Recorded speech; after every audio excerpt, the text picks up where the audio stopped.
ॐ श्री परमात्मने नमः। अथ षोडशोऽध्यायः।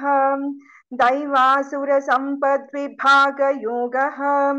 श्रीभगवानुवाच अभयं सत्त्वसंशुद्धिः ज्ञानयोगौ व्यवस्थितिः दानन्दमश्च यज्ञश्च स्वाध्यायस्तप आर्जवम् अहिंसा सत्यमक्रोधः त्यागः शान्तिरपैशुनम् दया भूतेष्वलोलुप्त्वम् मार्दवम् ह्रीरचापलम् तेजः क्षमा धृतिः शौचम् अद्रोहो नातिमानिता भवन्ति सम्पदन् दैवीम् अभिजातस्य भारत दम्भो दर्पोऽभिमानश्च क्रोधः पारुष्यमेव च अज्ञानं चाभिजातस्य पार्थसम्पदमासुरीम् दैवी सम्पद्विमोक्षाय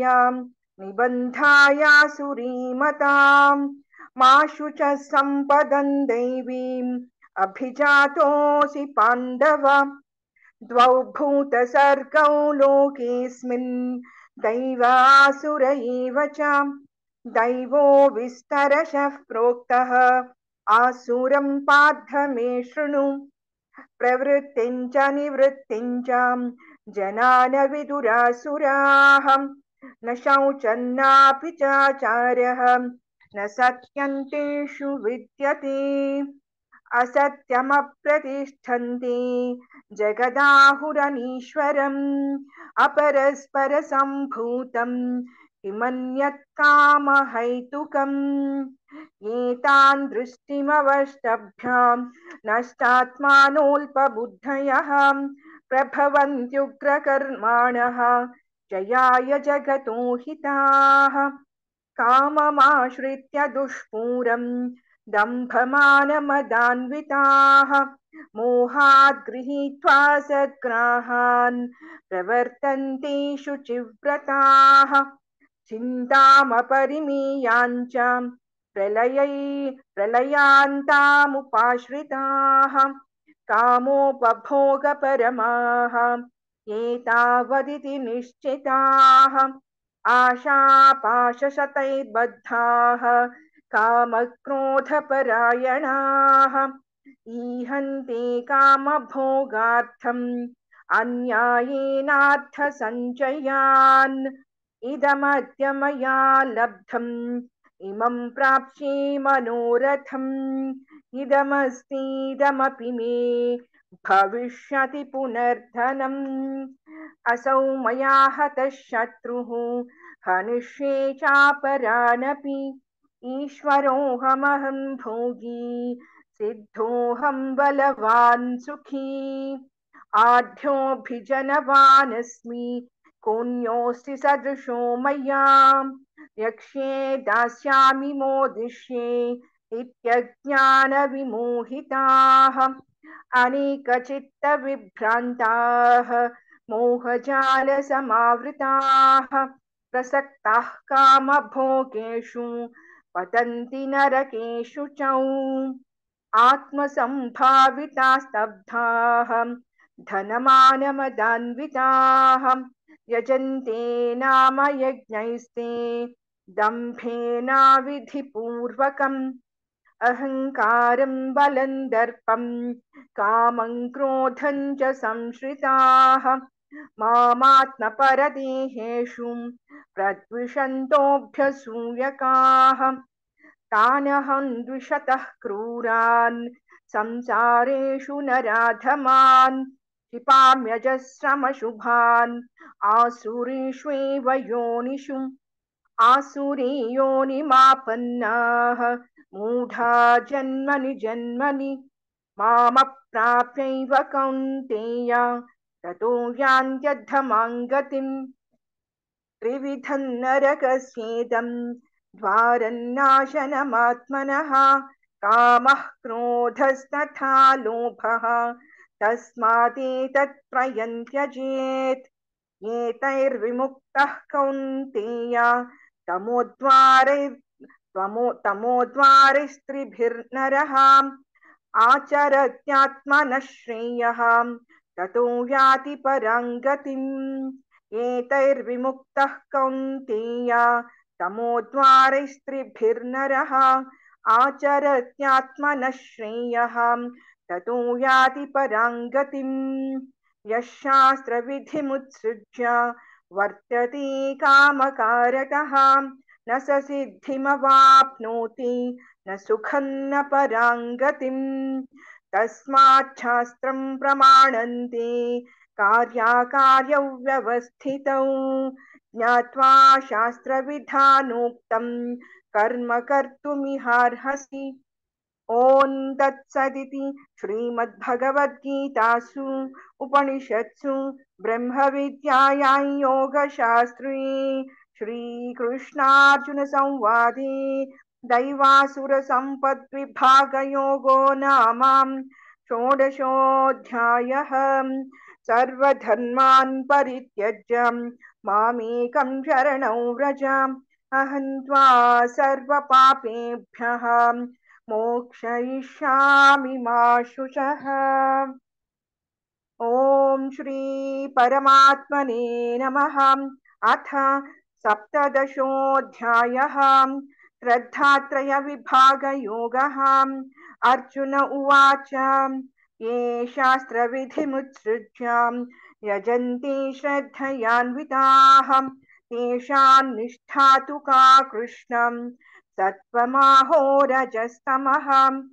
श्रीभगवानुवाच त्रिविधा भवति श्रद्धा देहिनां सा स्वभावजा सात्विकी राजसी चैव तामसी चेति तां शृणु तत्त्वानुरूपा सर्वस्यां श्रद्धा भवति भारतम् श्रद्धामयोऽयं पुरुषः यो यच्छ्रद्धः स एव सः। यजन्ते सात्विका देवान् यक्षरक्षांसि राजसाः प्रेतान् भूतगणांश्चान्ये यजन्ति तामसा जनाः। अशास्त्रविहितं घोरं तप्यन्ते ये तपो जनाः दम्भाहङ्कारसंयुक्ताः कामरागबलान्विताः कर्षयन्तः शरीरस्थं भूतग्राममचेतसः मां चैवान्तः शरीरस्थं तान् विद्यासुरनिश्चयान्। आहारस्त्वपि सर्वस्यां त्रिविधो भवति प्रियः यज्ञस्तपस्तथा दानं तेषां भेदमिमं शृणु। आयुः सत्त्वबलारोग्य सुखप्रीतिविवर्धनाः रस्याः स्निग्धाः स्थिरा हृद्याः आहाराः सात्विकप्रियाः कटं दलवणात्युष्णतीक्ष्णरूक्षविदाहिनः आहारा राजसश्रेष्ठाः दुःखशोकामयप्रदाः यातयामङ्गतरसं पूतिपर्युषितं च यत् उच्छिष्टमपि चामेध्यं भोजनं तामसप्रियम् अफलाकाङ्क्षिभिर्यज्ञः विधिदृष्टो य इच्छति यष्टव्यमेवेति मनः समाधाय स सात्विकः। अभिसन्धाय तु फलं दम्भार्थमपि चैव यत् इच्छते भरतश्रेष्ठ तय्यज्ञौ विद्धि राजसम्। विधिहीनमसृष्टान्नं मन्त्रहीनमदक्षिणम् श्रद्धाविरहितयज्ञं तामसं परिचक्षते।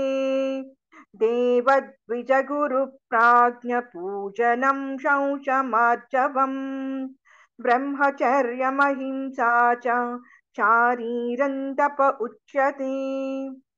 अनुद्वेगकरं वाक्यं सत्यं प्रियहितं च यत् स्वाध्यायाभ्यसनं चैव वाङ्मयं तप उच्यते।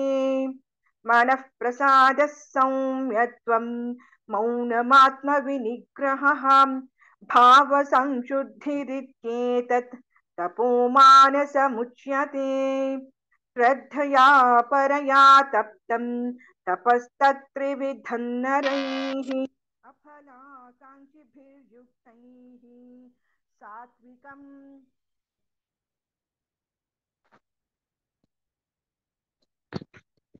अफलाकाङ्क्षिभिर्युक्तैः सात्विकं परिचक्षते सत्कारमानपूजार्थं तपोदम्भेन चैव यत् क्रियते तदिह प्रोक्तं राजसं चलमध्रुवम् मूढग्राहेणात्मनो यत् पीडया क्रियते तपः परस्योत्सादनार्थं वा तत्तामसमुदाहृतम् दातव्यमिति यद्दानं दीयतेनुपकारिणे देशे काले च पात्रे च तद्दानं सात्विकं स्मृतम् यत्तु प्रत्युपकारार्थं फलमुद्दिश्य वा पुनः दीयते च परिक्लिष्टं तद्दानं राजसंस्मृतम् आदेशकाले यद्दानम्